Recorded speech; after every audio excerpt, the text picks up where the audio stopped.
And alongside it, Did you, by any chance, watch anything? I did. Did you watch Tiger King?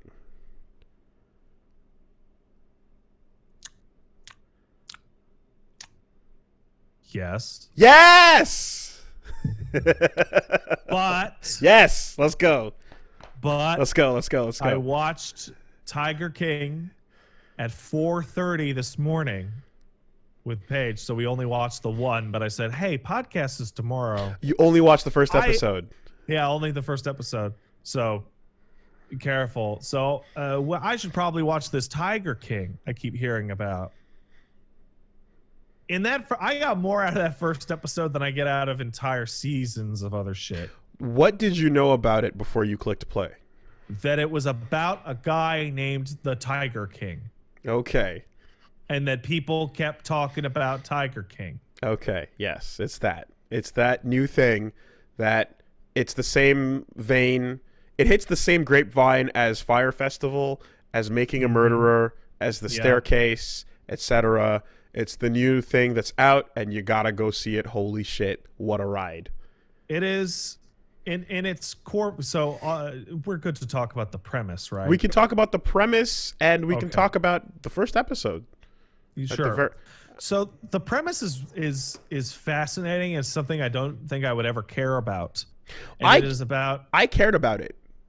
Oh yeah. I cared about it because I remember I heard a stat, right? And that stat was that there are more tigers in captivity in America than there are in the entire wild. Yeah. And that is accurate. That was fucking crazy to me, right? When I heard that, I was like, how does that make any sense? How does that, like, what world do we not know about that explains this stat? Because this this couldn't happen overnight in one generation. This had to be there. It's been going. And I was like, what is there? What story do we not know that explains how this many tigers exist in America? And the story compared is to the that wild. In rural America, there is a booming exotic animal private zoo thing going on that I had no idea about. There are These dudes this guy's got 200 tigers. There are got a big-ass zoo. many Southern folk who see the idea of owning a tiger as the height of luxury and even masculinity and any other thing that you want to ascribe. And the bigger your ego, the more tigers you gotta have. You know? Can connect the dots on that to, hey, look how rich I am. I own a fucking tiger. Certainly. Because tigers are ridiculous. Certainly. But so I'm like, okay. And we meet our main character, one Mr. Joe Exotic, who is a fucking he's an anime character. No, nope, stranger than fiction. You cannot write him. There's so much going on with every one of the main characters of this story. It's a documentary, by the way, docuseries. There's so much going on that you could not write it because it would seem too absurd. If these characters came out onto like the page of a manga, you'd be like, this character's stupid. Nobody's this weird. I don't even want to say everything that he is into or what he does. No, definitely not. But he is a fucking weird contradiction in tone, attitude, action, profession, temperament, humor.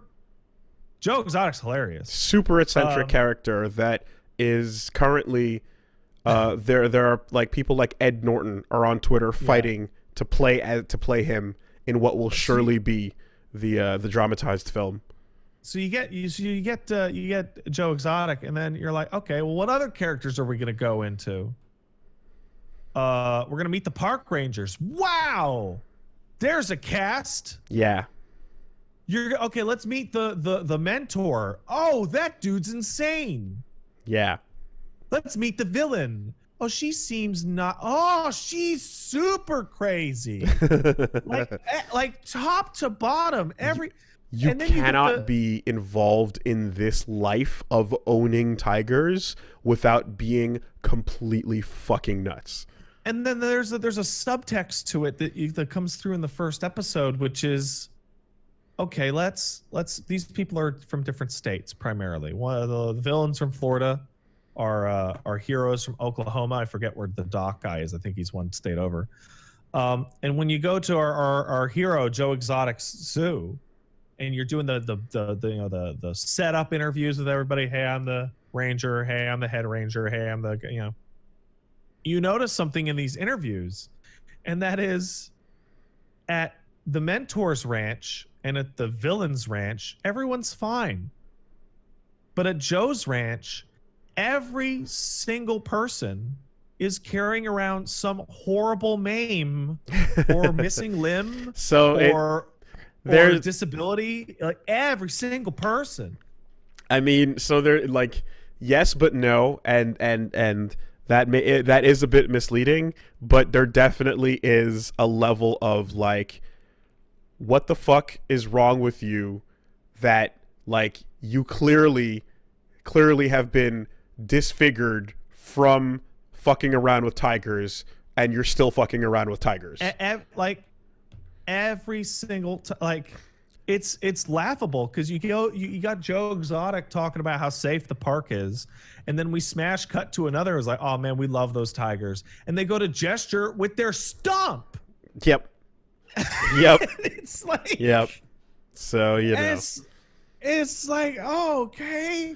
Yeah. Yeah. Listen, right? There's something that happens, and I'm not going to say anything else about the remaining episodes to you, right? Besides, obviously, watch them. I'm sure you will. You know, I will. It's yes, pretty absolutely. hard to not get bought in after that first bit. But here's what I'll say. Over the course of watching the next few episodes, what I found personally for me was that I was like, at some point, the tigers become normalized. Oh yeah, right. Who cares about the tigers? Right. It becomes a thing where you're like, oh yeah, there they are, whatever. But by the end, the tigers are the least interesting aspect of the story. Oh yeah, you can easily see that. The tigers are the least interesting aspect of the entire story by the time the final credits roll. And I think the craziest thing is that I feel a profound sense of appreciation, or like a little golf clap for the luck of the filmmaker and documentary crew that started this documentary. Yeah, because it becomes very clear within about 5 minutes that this show is an accident. Yes, and this show is not what it was supposed to be. I'm going to go ahead and say that, to be perfectly honest, I think the best documentaries and docuseries we'll get are the ones that are accidental, right? The ones where we started filming for a completely different reason, and in the middle of that storyline, this shit fucking happened, and there was cameras rolling when it did. That's the best. Originally, this is a documentary, and don't worry, I won't do it, but it's a documentary about arguments between the owners of private zoos and animal rescue groups as to the status and ethical treatment of animals, depending on breeding tigers for show, or letting people meet tigers, or what's called cub petting, or this stuff. And then the built-in hypocrisy of the groups ostensibly trying to do the right thing, yada yada, and it's a business thing. So they started shooting that as a documentary. And that's not what they got as a documentary. They got something just shoot off at a tangent. There's a magical, completely different type of story. Yeah, and there's another staff that's on set filming a reality TV show. You know, but there's a magic to an interviewing technique where when you got a character, right? When you're in the middle of a story and you look at somebody that you're sitting down with and you're like, oh, you're top billing. Your name would be on the poster, right? Yeah. You ask those people a question, and then they respond, and then there's a pause where you're supposed to follow up. You do not follow up. Just let them keep talking. Do not follow up. Just let's see them, because they say the answer, and then they're waiting for you to back and forth, but then you don't. So then they go, well, then let me explain a little bit more, and then they got to reach down deep and get to the truth. And then when that comes out, you're like, there's the good shit. It's the third paragraph. The it's third great. paragraph is the good shit. It's great because there is two of those situations going on. There's the documentary crew that is following this Tiger King and this animal rescue outfit and this other tiger zoo and what have you, and they do that to the nth degree. But the kickoff point for the story is a news anchor from local news doing this technique to Joe Exotic. Yeah. And going just the straight up question, what do you mean by that? Yeah. And letting him Yeah. answer 3-4 times Totally. in a row. Yeah. Which led to me like putting my hand in my mouth. So like, you're not supposed to say that on TV. That's great. It's great. That was a bad thing to say. And some people might actually recognize him from TV because he did appear on TV once. If they happen to be late night watchers, But anyway, that type of story where you're filming something and then something else happens is great. I think the two other standouts being Making a Murderer, obviously, and Dear Zachary, as like, this was not supposed to be this, but it turned into this, are absolutely like fantastic like pieces of history. But yeah, Tiger King, not at all in the same tone as it's a similar type of show to like the ones I just mentioned, but not in the same tone as Dear Zachary, obviously. And with Making a Murderer, whereas that's a big old whodunit where you're like, what the fuck happened here as you're following this crazy ass story with these people. In this case, it is like, I don't want to say mostly hijinks, but it's what happens. It's the natural conclusion of these egos clashing into each other. All right, I got it. I can do it for you. All right, so Ricky, Bubbles, and Julian. Yes. Move to Oklahoma. Yes. And start a tiger zoo. Yes. But it's real. Yes. It's not a Trailer Park Boys episode. It's an actual documentary. There is a 30-second clip, maybe or so, that happens in one of the future episodes that I stood up and fucking I had to walk away. Like, was it that kind of thing where it makes you uncomfortable, or I literally can't believe that? It is the hardest laugh I've had at like Netflix at a television in such a long time. There is a moment. It is a fucking platinum ass moment. It is beautiful. And I was like, it's one of those. It's almost like, in Firefest, the water. So the water moment type of thing. Like, we had to get the water bottles to the kids somehow. Yeah, it's a little bit. It's kind of one of those. And keep an eye out for a vape pen. Yeah. Okay. All right. Anyway. But yeah, no, reality stranger than fiction. There's no way you could write.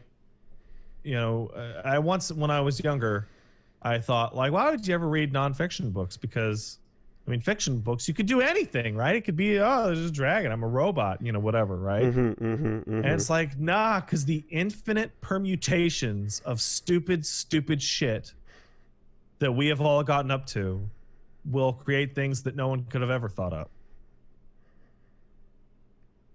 Stranger than fiction. You can't write it. You cannot. Anyway, so Tiger King's great. I definitely suggest I get on that. I was planning to just do a couple episodes and then we did it all in one sitting. That's, if it had not been 4:30 a.m. when we started watching, we would have burned through easy, like in a shot. Because just fucking riveting. And I had this moment watching the first episode where Joe was talking, and I looked over and I go, man, this guy is just exploding with charisma. He's just like magnetic. And then the very next edit was him going, this is how we deal with people around here. And they're like shooting an effigy with shotguns. Yeah. And I'm like, okay. Something I love. All right. There's something I fucking adore, right? That certain cuts, so the way it's editing is so magic. It's so magic when it's done right, when it's powerful, right? And one of my favorite things in the world is when They have this, so Daily Show used to do this, is they'd interview somebody, but they'd show you the dead air. Yeah. And they give you that 10 seconds before and after, as people are like straightening their coats and they're getting ready, and they're like, okay, and yep, okay, and we're on, right? And they give you a little bit of those moments, and they give you the afterwards. There is when you're talking about like one of the lords, one of the many Tiger Kings, one of the people we cover here.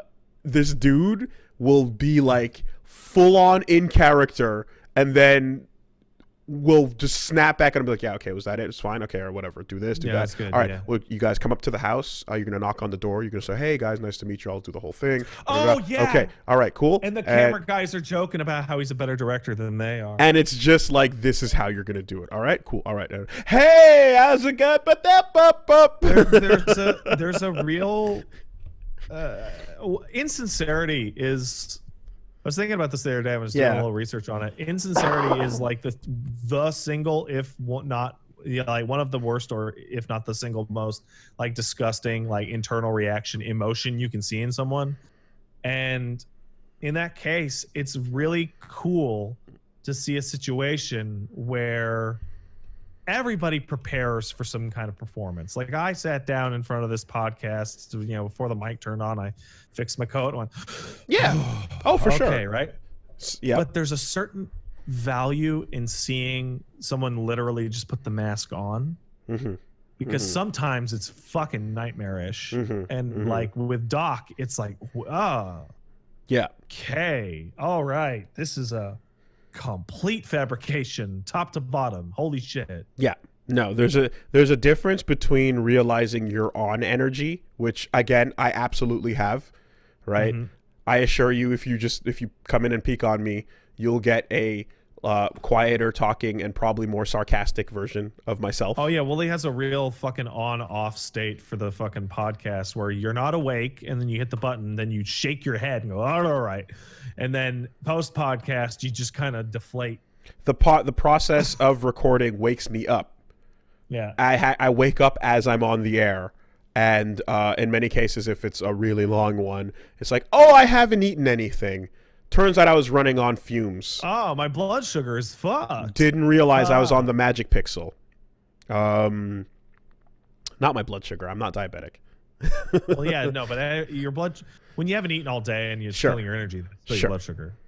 But there is absolutely a complete hexadecimal mask switch that goes on for some people that is like, yes, keep that switch in the edit.